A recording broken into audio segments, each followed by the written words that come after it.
우리나라 드라마에 꼭 빠지지 않고 등장하는 단골 소재, 출생의 비밀이죠.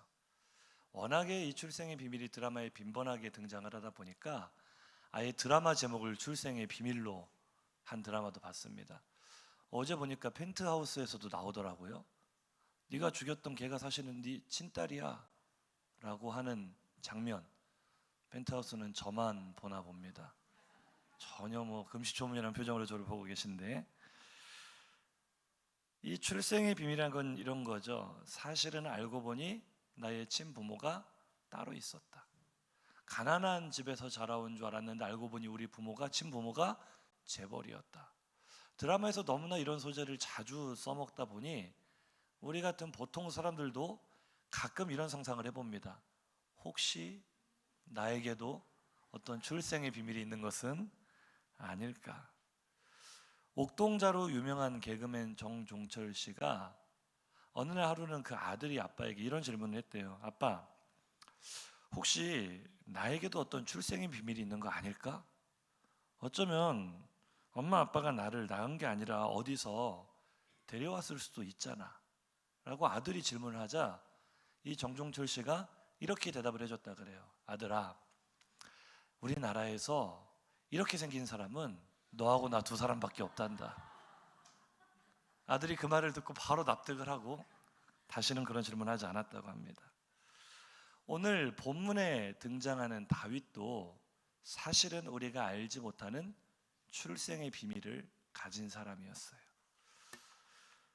오늘 본문은 사무엘이 하나님의 명령을 받아 하나님이 이제 사울 왕을 못 쓰겠다, 사울을 패하고 새로운 왕을 세워야겠다, 그 하나님의 미션을 받고 사무엘이 사울을 대신할 이스라엘의 다음 왕을 세우기 위해서 이새의 가정을 왕 위임 예배에 초청하는 장면이에요.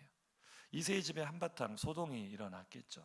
사실은 베들레헴 성 전체에 소동이 일어났습니다. 오늘 본문 약간 앞쪽인데요, 16장 사무엘상 16장 4절에서 5절입니다. 사무엘이 여호와의 말씀대로 행하여 베들레헴의 이름에 성읍 장로들이 떨며 그를 영접하여 이르되 평강을 위하여 오시나이까? 이르시되 평강을 위함이니라. 내가 여호와께 제사하러 왔으니 스스로 성결하게 하고 와서 나와 함께 제사하자 하고 이새와 그의 아들들을 성결하게 하고 제사에 청하니라. 아멘. 성읍 장로들이 사무엘이 떴다라는 소식을 듣고 떨 수밖에 없었던 이유, 사실 사울 왕이 있었지만 그래도 백성들의 존경과 신임을 한 몸에 받고 있는 이스라엘의 영적인 지도자는 여전히 사무엘이었어요. 실제 사울 왕을 기름 부어 세운 사람도 사무엘이었고 사울보다 앞서서 이스라엘을 통치했던 사사 아닙니까? 우리가 지난주에 그 한나의 기도를 통해 출생한 사무엘이 그렇게 위대한 하나님의 사람으로 성장을 했던 거죠. 그런데 사울은 왕이었지만 하나님의 말씀을 어기고 제멋대로 행하는 그런 성향이 강했어요. 시간이 흐를수록 하나님께서 아말렉을 쳐서 진멸해라, 짐승 한 마리도 남겨두지 말아라 그랬는데 사울은 자기 마음대로 좋은 것을 다 살려두고 남겨두고 그랬어요. 그래서 사실은 이 사건이 마지막 하나님의 이제 그 사울을 패하겠다는 결심을 하게 한 사건이었잖아요. 사무엘이 이 짐승 소리가 무엇입니까? 사울이 대답할 때 당신의 백성들이 당신의 하나님께 제사하려고 빼놓은 겁니다. 변명으로만 일관하고, 이때 사무엘이 화가 나서 그 아말렉의 왕 사로잡은 아각 왕을 사로잡아 와라, 내게로 데리고 와라 했더니 아각 왕이 이 노래를 부르면서 와요. 아이고, 내가 사울 손에 붙잡혀 죽을 뻔했는데 이제 선지자에게로 나를 끌고 간다니 이 죽음의 고통이 나를 떠나갔다, 이런 식으로 노래를 부르면서 오는데 이 오늘 16장이 시작하기 바로 전장인 15장 마지막이 어떻게 끝납니까? 사무엘이 이 아각 왕을 머리를 쪼개어 죽였다. 얼마나 무섭습니까? 아마 도끼로 찍었던 것 같아요. 무시무시한 사람입니다. 사무엘이요, 하나님의 말씀을 지키는 데 있어서는 한치도 망설임이 없는 사람이니 이 사무엘이 이스라엘 어딘가에 떴다 하면 그 성 전체가 긴장할 수밖에 없는 거예요. 사무엘의 입을 통해 선포되는 말씀은 곧 하나님의 말씀입니다. 그대로 시행해야 되기 때문에 만약에 그럴 리는 없지만 사무엘이 하나님께서 이 베들레헴 성을 멸하라 하신다, 전부 다 불태워 죽여라 이러면은 꼼짝없이 해야 되는 그런 두려운 상황이에요. 그럴 일은 없지만 사랑의 하나님이 그렇게 하시진 않겠지만 도대체 저 선지자가 우리 성에 베들레헴은 촌동네거든요. 이 촌동네에 저 유명한 선지자가 왜 오시는 것이냐 두려워하고 하면서 물어보는 거죠. 평강을 위해 오십니까? 그때 사무엘이 평강을 위해 왔다. 안심해라 라고 하면서 함께 제사를 드리자입니다. 우리가 함께 제사를 드리는데 이 제사는 특별 VIP 손님을 초대할 것이다. 아니 그 예루살렘 중심부에서 사역하던 이 사무엘이 혹은 라마에서 선지자들을 가르치는 그 사무엘이 이 촌동네 베들레헴 그 시골 구석에 있는 사람의 이름을 어떻게 알았는지 이새라는 사람을 콕 집는 거예요. 하나님이 가르쳐 주셨으니까 알았던 거죠. 이새와 그의 아들들을 몸을 성결하게 한 다음에 이 제사에 초청을 해라. 우리가 함께 제사를 지내자. 자, 이 명령 어길 수 있습니까? 없습니까? 없어요. 사무엘의 말은 곧 하나님의 말씀이었고 사무엘의 요청에 거절한다는 것은 하나님의 명령에 거절하고 반역하는 것이기 때문에 당연히 이새와 그 아들들은 영문도 모르고 몸을 성결케 하고 하나님께 예배를 함께 사무엘과 드리기 위해서 이 몸 단장을 하느라 정신이 없었겠죠. 그런데 여기서 한 가지 의문입니다. 왜 이새의 아들 가운데 막내 아들인 다윗은 이 자리에 참여하지 않았을까? 왜인지 아십니까? 젊은이들이 하는 말 중에 그런 말이 있어요. 프로 불참러라고. 어디에서든지 참여를 하지 않는 사람. 다윗은 프로 불참러였을까? 사무엘상 16장 11절 상반절입니다. 시작. 또 사무엘이 이새에게 이르되 내 아들들이 다 여기 있느냐? 이새가 이르되 아직 막내가 남았는데 그는 양을 지키나이다. 다윗은 억울해요. 자, 다윗의 마음속을 한번 들여다봅시다. 다윗도 지금 이 영광스러운 자리에 가고 싶었을까요? 아이고 가기 싫었는데 잘 됐다 싶었을까요? 너무나 가고 싶었죠. 그 유명한 사무엘 선지자 평생 베들레헴 촌동네에 살면서 TV가 있던 시절도 아니에요. 오늘처럼 뭐 유튜브 있어서 사무엘 선지자가 유튜브 방송을 했던 것도 아니라고요. 평생 가야 한번 보기 힘든 그 선지자가 우리 동네에 와서 하나님께 예배를 드리는데 다름 아닌 우리 아버지와 우리 가족을 VIP로 초청을 했다. 기회입니까? 아닙니까? 얼마나 큰 기회예요. 평생에 한번 오기도 쉽지 않은 이 기회에 다윗은 너무너무 그 자리에 가고 싶었겠죠. 사무엘 선지자 가까이서 한번 보는 게 소원이었을지도 몰라요. 그런데 가고 싶어도 갈 수 있어요? 없어요? 아버지가 야 너는 올 거 없다. 여기 네가 낄 자리가 아니니까 너는 저 들에 가서 양이나 쳐라 하는데 어떻게 가요? 가고 싶어도 억울하죠. 여기에 다윗의 출생의 비밀이 숨어 있는 거예요. 아니 그렇잖아요. 다윗이 무슨 신데렐라도 아니고 우리는 왕의 무도에 갔다 올 테니까 너는 집에서 빨래하고 밥하고 있어. 이런 비슷한 상황이잖아요. 보통 그렇지 않습니까? 집에서 막내가 귀해요, 안 귀해요? 큰아들, 둘째 아들, 뭐 큰딸, 둘째 딸 되신 표정이 좋지 않지만 보통은요 막내들이 가장 사랑을 많이 받고 어떤 글을 제가 보니까 왜 그렇게 막내들이 사랑받느냐? 부모님 입장에선 그렇대요. 자기가 함께 시간을 보낼 시간이 가장 짧은 게 막내잖아요. 좀 일찍 태어난 그 큰 자식들은 그래도 함께 시간을 많이 보냈는데 막내하고는 정을 주고받을 시간이 적기 때문에 더 애틋한 마음이 있다고 그래요.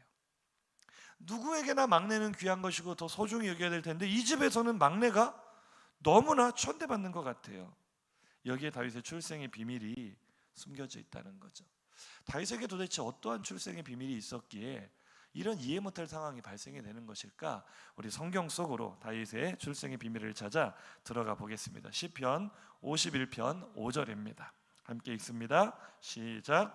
내가 죄악 중에서 출생하였으며 어머니가 죄 중에서 나를 잉태하였나이다. 아멘. 시편 51편은요 다윗이 밧세바 자기의 부하인 우리아의 아내 밧세바와 간음을 했죠. 죄를 저지르고 나서 나단 선지자에게 호되게 꾸중을 듣고 그 하나님의 음성 앞에 엎드려서 눈물로 회개하며 쓴 시편이 바로 시편 51편입니다. 자신의 성적인 범죄, 간음죄를 하나님 앞에 철저히 회개하는 그 시편에서 방금 이 고백 다시 한번 화면 띄워보세요. 이 고백을 다윗이 하는 게 의미심장한 고백이거든요. 내가 죄악 중에서 출생했습니다. 우리 어머니는 나를 죄 중에서 잉태하였습니다. 많은 학자들은 이것을 아담 이후로 범죄한 모든 인류가 태어날 때부터 가지고 태어나는 원죄를 설명하는 것이다, 이렇게 해석을 합니다. 사실 그럴 의미가 있는 해석이에요. 그렇게 볼 수 있어요. 누구나 우리는 죄악 중에 출생해서 죄의 DNA, 원죄를 가지고 태어나기 때문에 죄를 짓고 싶지 않아도 다 죄를 짓고 넘어지잖아요.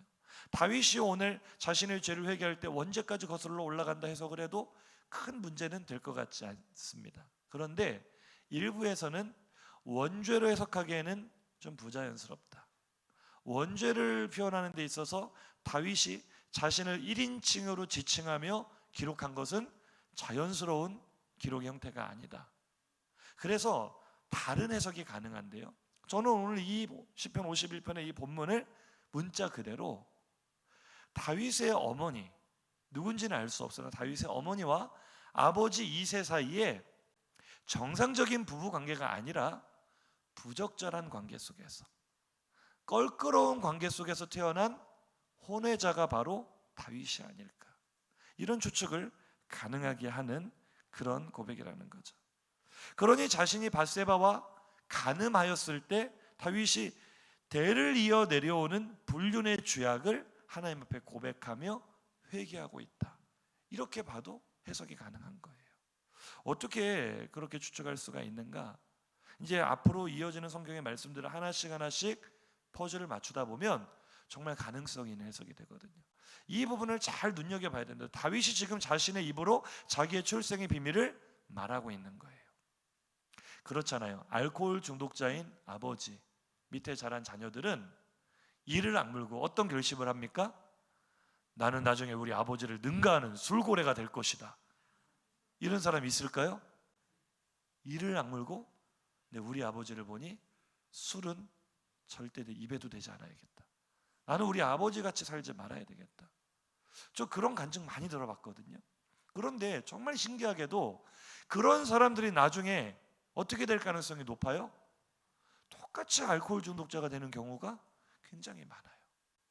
그 알코올 중독이라는 죄 때문에 수많은 상처를 안고 살아왔음에도 불구하고 그 상처가 그 심령 속에서는 또 다른 죄악의 씨앗처럼 계속 잉태되고 있는 거죠.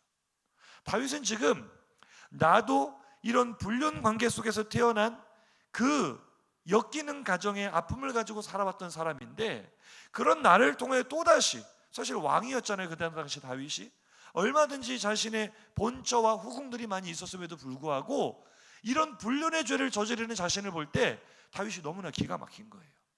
내가 이런 아픔을 가지고 살아왔는데 하나님, 내가 똑같은 죄를 저지르고 있습니다. 이 대를 이어 내려오는 이 죄악의 파급력과 파괴력이 너무나 무섭습니다. 주여, 이 저주스러운 죄인을 불쌍히 여겨 주옵소서. 다윗의 출생의 비밀이 조금씩 베일을 벗는 것 같습니다. 혼외자로 태어난 다윗, 자, 어린 시절 행복했을까요? 불행했을까요? 아버지도 어머니도 원치 않았던 자식이에요. 그저 순간에 충동 때문에 이런 관계를 맺었지만 자식이 태어난 걸 원치 않았는데, 당시에 무슨 불임, 낙태, 수술, 죄악입니다. 낙태는 있어도 해서는 안 되지만 그런 수술이 있었을 리도 만무하고, 자녀가 생겼으니 어쩔 수 없이 낳았어요. 낳아놓고 보니 이게 천덕꾸러기예요. 당신이 키워라. 아니다, 내가 왜 키우냐? 당신이 남자니까 당신이 책임져라.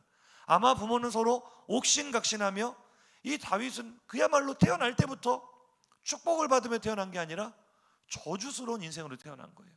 부모가 서로 떠넘기는 짐짝 같은 인생, 원하지 않았던 아이.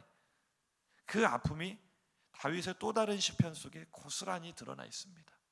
시편 27편 10절입니다. 다윗의 시입니다. 시작. 내 부모는 나를 버렸으나 여호와는 나를 영접하시리이다. 아멘. 다윗의 인생에 베일에 감춰져 있던 그의 출생의 비밀이 조금씩 드러나네요. 다윗에게 어떤 상처가 있었대요? 부모에게 버림받은 상처가 있다는 거예요. 다윗은 어려서부터 고민했을 거예요. 왜 나는 이렇게 환영받지 못하는 삶을 사는 걸까? 왜 우리 부모는 다 나를 싫어하는 걸까? 다른 집 자식들은 다 자기 자녀 귀하다고 이렇게 사랑받고 살아가는데 나는 왜 아빠도 나를 싫어하고 엄마도 나를 싫어하고 서로 당신이 맡아라 나 때문에 싸우고 있는 정상적인 가정이 아니었기 때문에 이 다윗은 그야말로 골칫덩어리 짐짝 취급을 당하며 축복의 언어가 아닌 저주의 말들을 듣고 자랐겠죠. 결국 이새는 자기의 가정을 이루고 살아가는 데 있어서 큰 오점이 되고 짐이 될 수밖에 없는 다윗을 그의 친모에게 떠넘기듯이 맡겼던 것 같습니다. 다윗은 결국 당시는 유대 사회는 남자 중심의 가부장 사회잖아요. 그 가족의 뿌리를 잃어버린 채 마치 과부처럼 홀로 버려진 여인의 손에서 외롭게 컸던 것 같아요. 그런데 다윗의 아픔은 그것이 끝이 아니었습니다. 다윗의 인생은 더 깊은 터널 속으로, 동굴 속으로 들어가게 됩니다. 다윗을 혼자 맡아서 키웠던 그 친모, 누군지는 알 수 없으나 오늘날에도 여성 혼자 아이를 키운다는 거 쉬운 일이에요, 어려운 일이에요? 굉장히 어려운 일이죠. 하물며 당시 유대 사회, 고아와 과부가 가장 불쌍한 사람들의 대명사 아닙니까? 여성 혼자 이 다윗을 키운다는 것은 너무나 힘든 일이었던 것 같아요. 결국 고생을 많이 했는지 이 다윗의 친모는 다윗을 맡은 지 얼마 되지 않아, 그러니까 다윗이 아주 어렸던 시절에 세상을 떠났던 것 같습니다. 그 우리가 어떻게 알 수 있느냐? 다윗의 또 다른 시편 속에서 다윗 자신이 어머니의 장례를 치렀던 아픔이 또 고스란히 드러나 있어요. 시편 35편 14절 역시 다윗의 시입니다. 시작. 내가 나의 친구와 형제에게 행함같이 그들에게 행하였으며 내가 몸을 굽히고 슬퍼하기를 어머니를 곡함같이 하였도다. 아멘. 다윗에게는 어머니를 일찍 여의었던 상처가 있었던 것 같아요. 얼마나 슬펐겠습니까? 그 천덕꾸러기 신세를 면치 못하고 짐짝 취급을 당하며 저주의 언어를 듣고 살아가는 다윗에게 어리잖아요. 아직 홀로 살아갈 수 없잖아요. 유일한 기댈 수 있는 쉼터, 버팀목이 있다면 누구겠어요? 엄마 한 사람 보고 사는 거예요, 다윗이. 그런데 하나님은 그 다윗의 친모마저도 너무 어린 시절에 데려가 버리신 것 같아요. 다윗은 아마 세상에 다 무너지는 듯한 서러움 속에 이 어머니를 곡함같이 내가 슬퍼했다. 얼마나 그 어린 나이에 슬피 부르짖으며 울부짖으며 그 한 맺힌 소름을 쏟아냈으면 그것이 어른이 돼서까지도 기억 속에 남아있는 거예요. 자기가 가장 슬픈 일을 당할 때 떠오르는 이미지는 항상 내 어렸을 때 어머니 돌아가셨을 때 그 장면, 우리 어머니를 잃었을 때 그 아픔, 그것이 떠오를 만큼 다윗에게는 어머니를 잃어버렸던 슬픔이 있었던 것 같아요. 왜 다윗이 어린 나이에 어머니를 잃었을 것이라 추측을 하느냐? 결국 다윗이 아버지 이새의 집에서 자라나거든요. 짐짝 취급을 당하며 버림받았지만 이제는 홀로 버려두기에는 너무나 어린 나이였기 때문에 아마 그의 친부였던 이새가 울며 겨자 먹기 식으로 다윗을 자기 집으로 데려왔던 것 같아요. 그런데 그것은 다윗에게 있어서 잘된 일이 아니라 또 다른 고통과 시련의 시작이었습니다. 친모를 여인 뒤에 아버지의 집에 들어와서 살게 된 다윗의 운명, 그는 어떤 대우를 받으며 살아왔을까요? 다윗은요, 자신의 시편 속에 자신의 경험, 자신의 아픔, 자신의 상처들을 절절히 기록을 해놨어요. 우리가 시편을 묵상하다 보면 다윗의 인생이 조금씩 보이기 시작하거든요. 다윗이 그 아버지 이새의 집에서 살아가면서 느꼈던 그 서름을 시편 35편 14절에서 한번 찾아보겠습니다. 함께 읽습니다. 내가 나의 형제에게는 객이 되고 나의 어머니의 자녀에게는 낯선 사람이 되었나이다. 아멘. 시편 69편 8절이었습니다. 죄송합니다. 형제들에게는 객이 되었다. 배다른 형제들이죠. 아버지 이새에게 다른 형들이 있었으니까 그 형들이 나를 보는 시선이 곱지가 않은 거예요. 저 어디서 굴러 들어온 놈이야? 이런 시선으로 보는 거예요. 어린 다윗은. 어머니의 자녀, 다른 어머니인지 새엄마겠죠. 그 어머니의 자녀들에게 낯선 사람이 되었습니다. 자, 다윗이 아버지 이새의 집에서 마음이 편했을까요? 불편했을까요? 하루도 마음이 편할 날이 없는 거죠. 다윗은 그 집에서 투명 인간이었습니다. 아버지 이새가 어쩔 수 없이 그를 집으로 거둬들이기는 했지만 한 사람도 다윗을 따뜻하게 가족으로 맞아주는 사람이 없었어요. 그냥 다윗은 그 집에서 낯선 사람이었고 환영받지 못하는 불청객이었습니다. 늘 눈치를 보며 구박을 당하며 살았을 거예요. 여기까지 우리가 다윗의 출생의 비밀을 살펴보면 이제서야 우리의 머릿속에서 퍼즐 조각에 맞춰지는 몇 가지 사건들이 있습니다. 왜 아버지 이새는 눈에 넣어도 아프지 않을 그 막내 아들 다윗을, 그 어린 다윗을 그 화살이 빗발치는 위험한 전쟁터로 도시락 심부름을 보냈을까? 사실은 굉장히 부자연스러운 일 아닙니까? 생각을 한번 해보세요. 사무엘상 17장 17절 18절입니다. 시작. 이새가 그의 아들 다윗에게 이르되 지금 네 형들을 위하여 이 볶은 곡식 한 에바와 이 떡 10덩이를 가지고 진영으로 속히 가서 내 형들에게 주고 이 치즈 10덩이를 가져다가 그들의 천부장에게 주고 내 형들의 안부를 살피고 증표를 가져오라. 아멘. 성도님들, 이 구절이 자연스럽게 읽히십니까? 이거는 비정상도 너무 비정상이. 지금 이 전쟁터가 어떤 전쟁터입니까? 사울 왕 시절에 블레셋과 이스라엘 사이에 전쟁이 있었는데 블레셋에서 아주 유명한 장수한 사람이 나옵니다. 그의 이름이 뭐예요? 골리앗. 키가 3m 가까이 되는 어마어마한 괴물 같은 장수가 나와서 누구든지 나와 싸워 이길 수 있는 사람이 있으면 나와봐라. 이스라엘 이 조물애기들 하면서 이스라엘을 욕하는 것을 뛰어넘어 하나님의 이름을 조롱하기를 40일 밤낮으로. 그렇게 이스라엘이 조롱을 받으면서도 전쟁터에서 뼈가 굵었던 사울 왕조차 두려워서 나오지 못하고 있는 그 위험한 전쟁터. 이거 이스라엘이 전멸당하는 것은 시간 문제고요. 오죽 아버지 이새가 자기 아들들의 안위가 걱정이 됐으면 이 먹을 거 잘 전달해주고 형들이 안전히 있다는 증표까지 받아서 와라 할 만큼 불안한 전쟁터예요. 자, 위험한 전쟁터입니까? 무슨 소꿉장난하듯이 산책하듯이 갈 만한 전쟁터입니까? 이거는 까딱 잘못하면 가다가 죽을 수도 있는 전쟁터인데, 자, 우리 성도님들께 여쭤보겠습니다. 이런 전쟁터에 1번 막내 아들 죽든지 말든지 나는 막내를 보내겠다. 2번 죽어도 내가 죽어야지, 내가 직접 가야 되겠다. 부모, 보통 일반적인 부모라면 1번입니까? 2번입니까? 신령하십니다. 어떻게 그렇게 답을 잘 하세요?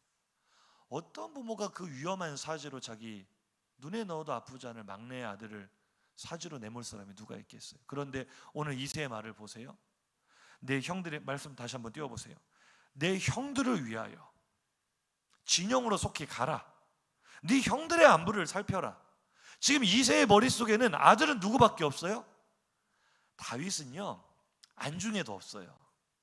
얘는 아들이 아니에요. 이새의 머릿속에는 지금 전쟁터에 나가 있는 다윗의 형들, 걔네들만 아들이에요. 다윗이 거기 가다가 죽거나 말거나 신경도 안 씁니다. 차라리 어쩌면 이새의 마음속에는 다윗이 죽었으면 좋겠다, 이런 무서운 마음이 있었을지도 몰라요. 이새 입장에서 다윗은 내 인생에 아무 도움도 되지 않는 짐짝 같은 자식, 태어나지 말았어야 될 놈 때문에 내 명예가 실추되고 아내에게 또 얼마나 구박을 당했겠어요. 나를 힘들게 하는 이놈의 자식, 차라리 없어졌으면 좋겠다. 그러지 않고서야 이 막내 아들을 그 위험한 전쟁터로 보내겠어요? 형들의 안위만 살피면서 너 조심해라 한마디 안 합니다. 조심히 신호등 잘 보고 건너라 이런 말 없어요. 그냥 가서 잘 살펴서 증표 가지고 와라. 형들은 또 어떻습니까? 그 막내 동생이 그 위험한 전쟁터로 자기들에게 먹을 것을 가져다 주면 보통 형들이라면 고마운 마음이 들어야 돼요? 짜증이 나야 돼요? 동생 얼굴 보기만 해도 짜증이 납니까? 이거는 어떻게 네가 여기까지 왔냐 하면서, 이 위험한 데를 네가 왜 왔냐, 빨리 집으로 돌아가라, 이래야 정상적인 가족 아니겠어요? 그 어렵게 도시락을 가져온 다윗을 대하는 이 형들의 태도예요. 다윗이 보니까 골리앗이라는 놈이 나와가지고 하나님을 조롱하고 모욕하는데 속이 뒤집어져 견딜 수가 없어요. 왜 저 인간을 저렇게 놔두느냐, 내가 가서 확 죽여버리겠다 이러고 있으니까 그 말을 듣던 형이 갑자기 다윗에게 막 화를 냅니다. 큰형이요. 17장 사무엘상 17장 28절 시작.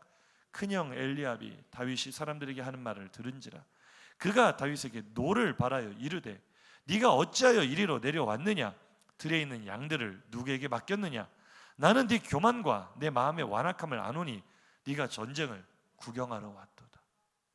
세상에 이게 할 말입니까? 이 교만한 놈아, 이 못된 놈아, 형들은 지금 여기서 죽을 고생을 하면서 싸우고 있는데 너는 전쟁 구경하러 왔냐? 양은 어떻게 하고 왔어? 양은 가서 양이나 칠 것이지. 자, 형들의 이 말 속에 다윗을 향한 눈꽃만큼의 사랑이라도 느껴지십니까? 다윗의 인생이 이랬다고요. 이게 다윗의 출생의 비밀이었다고요. 다윗은요, 형이 없었어요. 가족이 없었어요. 자기를 아껴주고 인정해주는 아버지가 없었어요. 부모가 없었어요. 너무나 어려서부터 철저하게 외로운 삶, 버려진 인생을 살았던 게 다윗이었다고요. 가서 양이나 쳐라. 전쟁터까지 온 동생을 보고 한다는 말이, 양은 어쩌고 왔냐? 양은 어쩌고. 자, 당시 이새와 그의 자녀들, 이새의 가족들이 다윗을 여기는 시선은 무엇이었습니까? 가족이 아니라 너는 우리 집에 양치러 온 알바생이다. 너는 그냥 종이다, 일꾼이다. 이런 인식을 가지고 있었던 거예요. 그러니 이제 또 퍼즐 조각이 맞춰지실 거예요. 사무엘 선지자가 엄청난 초청 아닙니까? 일생일대 한 번 받기도 힘든 엄청난 인비테이션. 내가 하나님께 예배를 드릴 텐데 딱 한 가족만 초청할 건데 바로 베들레헴 마을에 살고 있는 이새 너다. 너와 너희 아들들 몸을 깨끗하게 씻고 정결한 모습으로 이 예배에 참석해라라고 했을 때, 만약에 아버지 이새가 다윗을 아들로 여겼다면, 아들이라고 인정했다면 당연히 데리고 왔을까요? 안 데리고 왔을까요? 물으나 마나죠. 어떻게 이 영광스러운 자리에 안 데려올 수가 있어요? 그러니 그 자리에 다윗을 너는 양이나 쳐라 보냈던 이유가 바로 오늘 이 엘리압 큰형의 이유와 똑같은 거예요. 형이 볼 때도 다윗은, 아버지가 볼 때도 다윗은 너는 내 동생 아니야, 너는 내 아들 아니야, 너는 우리 집에 양치러 온 일꾼이잖아. 다윗의 그 아픔과 상처가 느껴지십니까? 신데렐라가 아니라 그보다 비교할 수 없을 정도의 아픔과 상처가 다윗의 마음을 짓누르고 있는 거죠. 다윗은요, 너무나 어렸을 때부터 버림받은 상처로 장아찌가 돼버렸어요. 그의 마음은 상처로 얼룩져서 누더기처럼 너덜너덜해졌을 겁니다. 시골 촌부에 불과한 이새가 사무엘의 말을 어긴 것이 아니라 어떻게 그렇게 감히 사무엘의 명령을 얻을 생각을 했겠어요? 너무나 자연스럽게 평소 행동이 그대로 나온 거예요. 다윗은 아들이 아니었기 때문에. 그런 상처를 안고 살아왔던 다윗, 이것이 바로 다윗의 출생의 비밀이었습니다. 인사하시죠. 놀랍네요. 다윗에게 출생의 비밀이 있었네요. 할렐루야. 다윗은 늘 이런 생각하고 살지 않았겠어요? 나는 차라리 태어나지 말았어야 돼. 왜 나 같은 게 태어나서 다른 사람들 천덕꾸러기 신세 못 면하고, 왜 하나님은 나를 이렇게 태어나게 하셔서 이렇게 고통 속에 살아가게 하실까? 늘 자기 자신을 저주하는 삶, 하루하루가 얼마나 가시방석 같았겠어요. 그래서 다윗은요, 차라리 집에 있는 것보다 들에 나가 있는 게 훨씬 편했습니다. 비록 양들과 함께 시간을 보내는 게, 양들을 치는 게 몸은 고됐겠지만 마음만은 그게 훨씬 편했어요. 나를 아무도 환영해주지 않고 인정해주지 않는 그 집구석에 들어가 있는 것보다 양들과 함께 뒹구는 게 나았던 거죠. 다윗은 양들을, 자기가 목자니까요, 양들은 너무나 연약하잖아요. 시력도 약하고 자기를 지킬 수 있는 어떤 무기도 없고 너무나 연약하기 때문에 양들을 잘 보살폈습니다. 때마다 푸른 풀밭으로 양들을 인도하여 풀을 뜯게 하고, 또 풀을 다 마음껏 뜯었으면 쉴 만한 물가로 데려가서 물도 마시게 하고, 편안하게 쉬게 했다가 사자나 곰이 나타나서 양들을 습격하려고 할 때는 다윗이 물러서지 않고 사자와 곰을 맞서 싸우며 양들의 생명을 지켜줬어요. 차라리 그런 일에 몰두하는 게 다윗의 마음이 더 편했던 거죠. 그런데 다윗이 그런 인생을 하루하루 살다 보니 어느 날 문득 양들이 너무 부러운 겁니다. 야, 이 양들은 자기들이 하는 거 아무것도 없는데, 맨날 먹고 자고 하는 것밖에 없는데, 목자인 내가 필요한 모든 것들을 공급해주고 생명과 안전을 지켜주니 이 양들 발자보다 편한 게 어딨냐. 그래서 이때부터 이스라엘에 생긴 속담이 양팔자가 상팔자다. 이건 제가 지어낸 말입니다. 나도 양처럼 저렇게 살고 싶다. 나에게도 양에게 목자인 내가 있듯이 정말 정처 없이 떠다니는 이 풍랑 속에 살아가는 내 인생에도 이런 목자가 있다면 얼마나 좋을까? 얼마나 좋을까? 그때 하늘에서 음성이 들려오는 거죠. 다윗아, 내가 너의 목자란다. 너에게도 목자가 있는데 살아계신 하나님이 너의 인생에 목자가 되시고 너의 지팡이와 막대기가 되신단다. 할렐루야. 다윗이 하나님의 이 음성을 듣고 감격에 겨워 자신의 삶은 너무나 힘들었지만, 자신의 인생은 너무나 괴로웠지만 목자 되시는 하나님을 경험한 순간 그 감격에 겨워 썼던 시편이 바로 시편 23편이에요. 우리 화면을 보시고요, 이제 이 다윗의 심정을 좀 느끼면서, 다윗의 마음을 느끼면서 이 시편 23편을 묵상하는 마음으로 함께 고백하겠습니다. 시작. 여호와는 나의 목자시니 내게 부족함이 없으리로다. 그가 나를 푸른 풀밭에 누이시며 쉴 만한 물가로 인도하시는도다. 내 영혼을 소생시키시고 자기 이름을 위하여 의의 길로 인도하시는도다. 내가 사망의 음침한 골짜기로 다닐지라도 해를 두려워하지 않을 것은 주께서 나와 함께 하심이라. 주의 지팡이와 막대기가 나를 안위하시나이다. 아멘. 아멘이십니까? 보여주세요. 아멘. 혼자인 줄 알았어요. 버림받은 인생인 줄 알았어요. 망망대해에 혼자 떠있는 작은 돛담배처럼 어디로 떠밀려 갈지 모르는 너무나 불안한 인생인 줄 알았는데 하나님이 그를 붙잡고 계셨어요. 내가 너의 지팡이와 막대기가 되어줄게.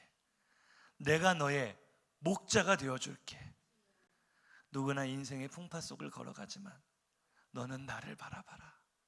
내 손을 붙잡고 다시 일어나 우리 웃으며 걸어가자.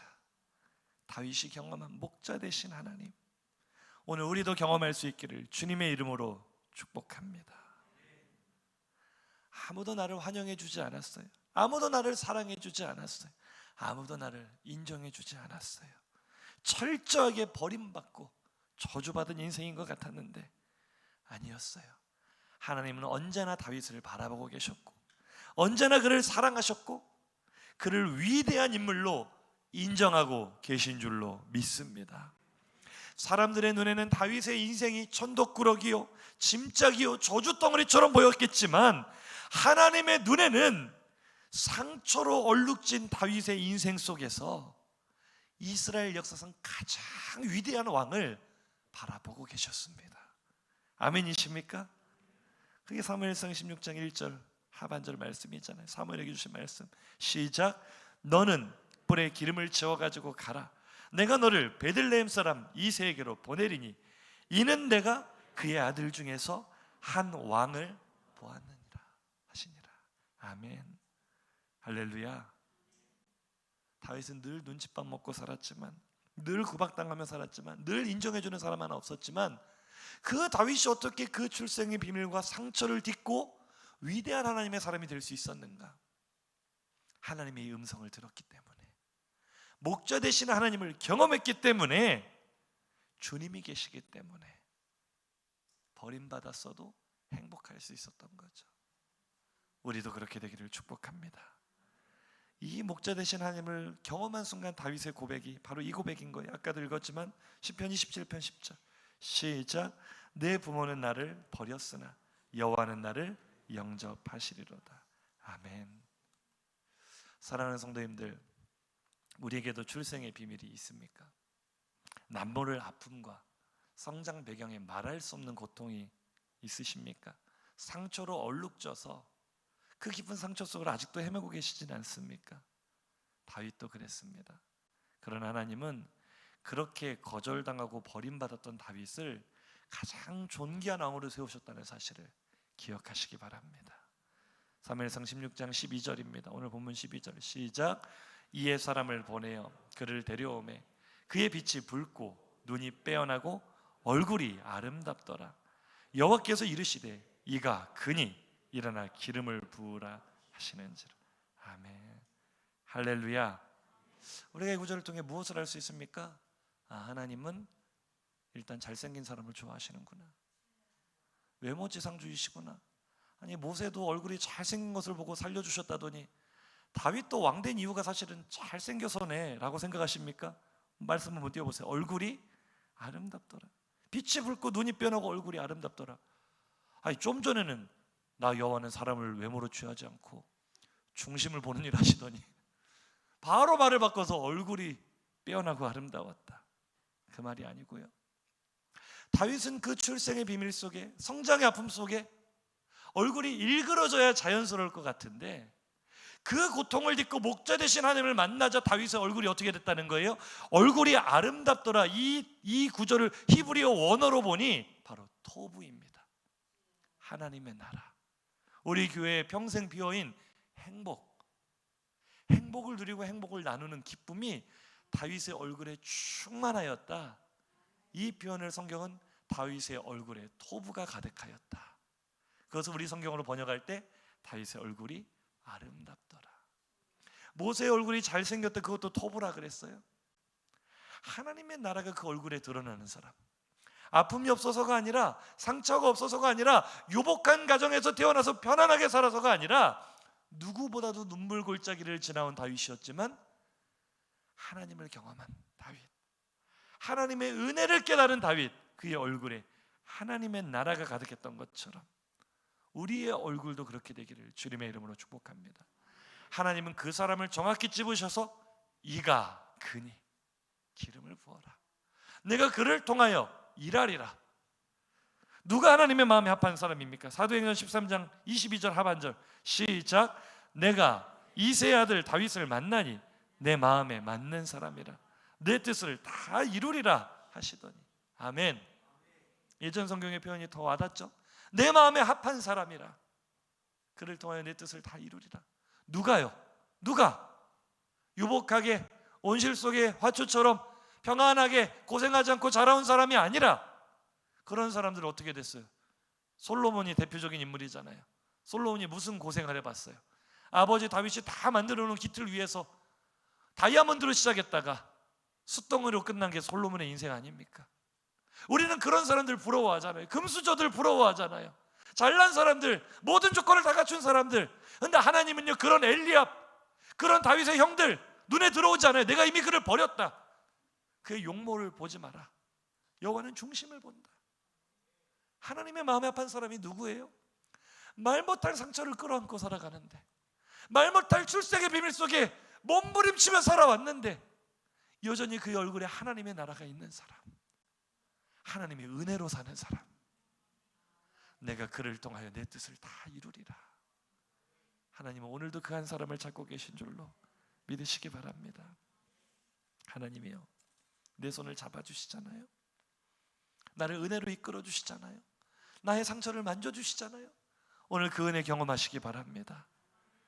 그럼 비록 우리의 환경은 그대로일지 몰라도, 우리는 여전히 초라한 출생의 비밀을 가지고 있을지 몰라도 우리의 얼굴에는 다윗과 같이 하나님 나라의 행복이 빛나게 될 것입니다.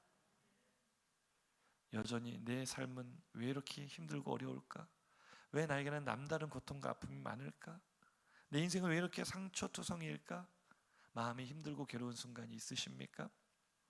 말씀을 줄여 마칠 때 우리 진짜 출생의 비밀을 알려드리고 마치려고 합니다. 진짜 출생의 비밀이 뭔지 아세요? 베드로전서 2장 9절입니다. 시작. 그러나 너희는 택하신 족속이요 왕같은 제사장들이요 거룩한 나라요 그의 소유가 된 백성이니 이는 너희를 어두운 데서 불러내어 그의 기이한 빛에 들어가게 하신 이의 아름다운 덕을 선포하게 하려 하심이라. 아멘. 진짜 출생의 비밀이 뭔지 아세요? 버림받은 인생인 줄 알았는데, 쓸모없는 사람인 줄 알았는데, 천덕꾸러기인 줄 알았는데 알고 보니 내가, 따라하시죠. 알고 보니 내가 하나님의 자녀였어요. 믿으십니까? 보잘것없는 인생인 줄 알았는데 알고 보니 내가 하나님이 특별한 목적을 가지고 이 땅에 보내신 하나님의 자녀였다는 거예요. 알고 보니 우리 친부모가 재벌이었다. 이것보다 더 놀라운 건 아닙니까? 나는 버림받은 인생이 아니에요. 하나님의 목적을 가지고, 어떤 목적이요? 하나님 나라를 이 땅에 선포하며 나를 통하여 이 땅에 하나님의 나라를 이루시기 위하여 하나님께서 친히 선택하여 보내신 하나님의 자녀, 그것이 바로 나의 정체이고, 그것이 본래 나의 신분이고, 그것이 진짜 우리의 출생의 비밀인 줄로 믿으시면 아멘 하시기 바랍니다. 그렇기 때문에 우리의 삶에 아픔이 많은 거예요. 하나님께서 그 특별한 목적을 위하여 우리를 쓰셔야 되겠기에 우리를 만들어 가시는 거예요. 욥을 정결하게 하신 것처럼 우리를 연단하시며 만들어 가시는 거예요. 예수님이 이 땅에 오셔서 왕노릇 하셨습니까? 예수님 고생 많이 하셨어요. 예수님 많이 우셨어요. 많은 질고를 당하셨어요. 십자가에 죽기까지 고난 당하셨어요. 그 하나님의 아들이 우리의 구원을 다 이루었던 것처럼, 비록 우리가 지금 고난을 당하고 버림받는 상처가 있는 것 같지만 하나님은 그 상처 속에서 하나님의 은혜를 발견하게 하시고 하나님의 손을 붙잡게 하시고 우리가 상처를 딛고 상처 속에 피어난 한 송이 꽃이 되기를 원하십니다. 다윗처럼요. 그런 우리를 하나님이 사용하기를 원하신다는 것 기억하시기 바랍니다. 한번 인사하실까요? 당신은 태어나지 말았어야 될 사람이 아니라 꼭 태어났어야 될 사람입니다. 할렐루야. 하나님께서 나를 고난 속에 명품으로 빚어가신다. 다윗처럼 나를 명품으로 빚어가신다. 하나님께서 나를 다윗처럼 존귀하게 사용하시기 위해서 나를 그렇게 힘들게 태어나게 하셨고 나에게 그런 수많은 아픔, 고난 속에 자라오게 하셨다라는 진짜 나의 출생의 비밀을 깨닫는 사람은 신분의식이 달라집니다. 이것이 바로 복음으로 회복된 신분이라는 거예요. 누가 뭐래도 나는 하나님의 아들이니까, 누가 뭐래도 나는 하나님의 딸이니까 이제는 하나님의 자녀의 권세를 누리며 살리라. 오늘 그렇게 사시기를 주님의 이름으로 축복합니다. 반주를 시작해 주시고요. 우리는 하나님의 은혜 속에 사는 사람입니다. 믿으십니까? 다윗처럼 우리에게도 다 출생의 비밀이 있잖아요. 아픔과 상처가 있잖아요. 그런데 그것을 바라보지 마시고 그것을 통하여 나를 빚으시고 나를 아름답게 사용하시는 하나님의 은혜를 바라보시기 바랍니다. 주님의 은혜로 살아감을 고백할 때 우리 얼굴에 하나님의 나라가 비춰지고 우리를 통해 하나님의 나라가 임하게 될 줄로 믿습니다. 주 나의 모습 보내 상한 나의 마음 보시네. 주 나의 눈물 안에 홀로 울던 마음 아시네. 세상 소망 다 사라져가도 주의 사랑은 끝이 없으니 살아가는 이 모든 순간이 주 은혜임을 나는 알네. 우리 처음부터 가사를 생각하시면서 함께 고백합니다. 주 나의 모습 보십니다. 주 나의 모습 남다른 아픔 속에 상한 나의 마음 주께서 바라보십니다. 출생의 비밀 때문에 아파하는 나의 모습 보면서 위로하십니다. 홀로 울던 나 우리 한 번 더 고백할까요? 주 나의 모습 보내 울고 있는 나를 알고 계시는 하나님,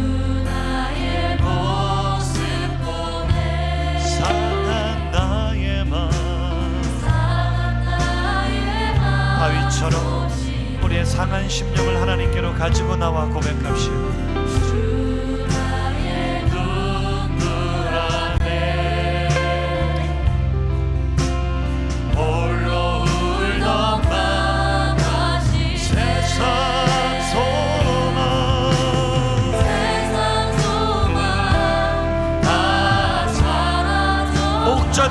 나의 하나님, 주의 사랑은 끝이 없으니 살아가는 이 모든 순간이 주의 힘. 더 간절한 마음으로 세상 소망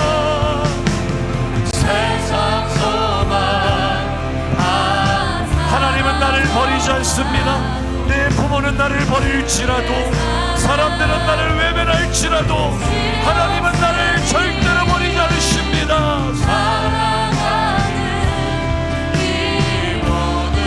주님의 은혜임을 고백하며 하나님을 찬양하며 우리 계속해서 2절로 찬양할까요? 주 사랑이 내게 있습니다. 외로움 때문에, 상처 때문에 텅텅 비어있는 나의 마음을 하나님의 따뜻한 사랑이 채워주십니다. 찬양 중에 임하신 하나님, 그 은혜로 나를 세워주시옵소서. 다윗처럼 상처로 물든 나의 심령을 일으켜 세우시옵소서. 세상 소망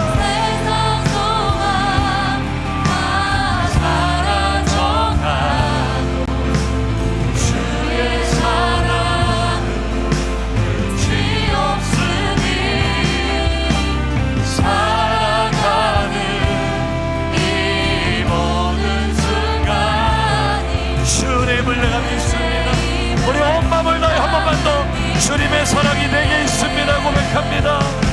주 사랑 내게 오늘 그 사랑이 상처 입은 나의 심령을 채우십니다. 그 사랑이 날 채우네. 믿으십니까? 주 은혜 내게 그대로 나를 세워주시옵소서. 세상 소망이 나를 떠나간다 할지라도 세상 소망 다 사라져가 주님의 그 사랑, 목자 되신 하나님의 사랑, 나를 붙드시는 그 사랑, 끝없는 그 사랑, 살아가는 이 모든 순간이 주. 우리 마지막으로 간절히 고백합시다. 세상 소망 사라져가도 세상 소망 다 사라져 주의 사랑 내 안에 오지 없으니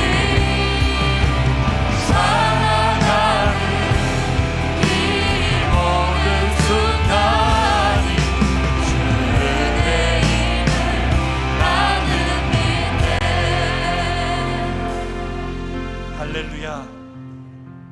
주님의 은혜임을 믿으십니까? 누구에게나 출생의 비밀이 있습니다. 누구에게나 말 못할 상처와 아픔이 있습니다. 내 속에 너무나 깊이 눌려있는 고통의 흔적들이 있습니다. 그것을 바라보고 묵상할 때 우리는 스스로를 저주스러운 인생으로 오해하게 됩니다. 나 같은 건 차라리 태어나지 말았어야 돼. 마귀가 주는 생각입니다. 하나님 우리에게 말씀하십니다. 네가 버림받은 인생이라 생각하느냐? 네가 저주받은 인생이라 생각하느냐? 아니, 너는 내 사랑하는 아들이다. 너는 내 사랑하는 딸이다. 내가 특별한 목적을 가지고 너를 이 땅에 심은 너는 하나님의 자녀이고 너는 하나님의 사람이다. 내가 너의 목자가 되어줄 테니 고통스러운 인생의 그 아픔 현장 가운데 내 손을 붙잡고 다시 일어나라. 우리 함께 이 길을 걸어가자. 누구나 고통스러운 인생의 풍랑을 거치며 걸어가지만 내가 너의 손을 잡아줄 테니, 내가 너의 영원한 지팡이야 막대기가 되어줄 테니 나를 붙들고 다시 일어나라 말씀하시는 하나님의 음성에 오늘 우리가 반응할 수 있기를 원합니다. 하나님의 마음이 보이기를 원합니다. 나를 얼마나 사랑하시는지, 나를 얼마나 귀하게 보시는지. 하나님, 우리가 상처로 장아찌된 마음, 그 마음이 회복되어 복음으로 회복된 신분을 누리며 살기를 원하십니다. 오늘 우리 다윗처럼 고백하겠습니다. 여호와는 나의 목자시니 내가 부족함이 없습니다. 하나님이 나의 모든 것이 되어주시니 나는 외로우나 외롭지 않고, 나는 버림받았으나 당당하고, 나는 사랑받지 못했으나 내 안에 기쁨이 넘쳐납니다. 하나님 나의 목자가 되어주시니 감사합니다. 주님, 내 손을 붙잡아 주시옵소서. 내가 더 이상은 이 출생의 비밀, 잘못된 출생의 비밀 때문에 아파하는 것이 아니라 내가 하나님의 아들이고 딸이라는 진짜 출생의 비밀을 깨닫고 복음으로 회복된 신분을 누리며 살게 하여 주시옵소서. 이러한 제목으로 주여 한번 부르짖고 기도합니다. 주여!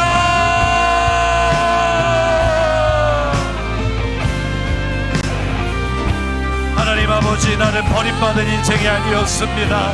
나는 저주받은 인생이 아니었습니다. 아버지, 나는 부모에게 버림받았고, 나는 사람들에게 사랑받지 못하였고, 나는 어디에서도 인정받지 못하는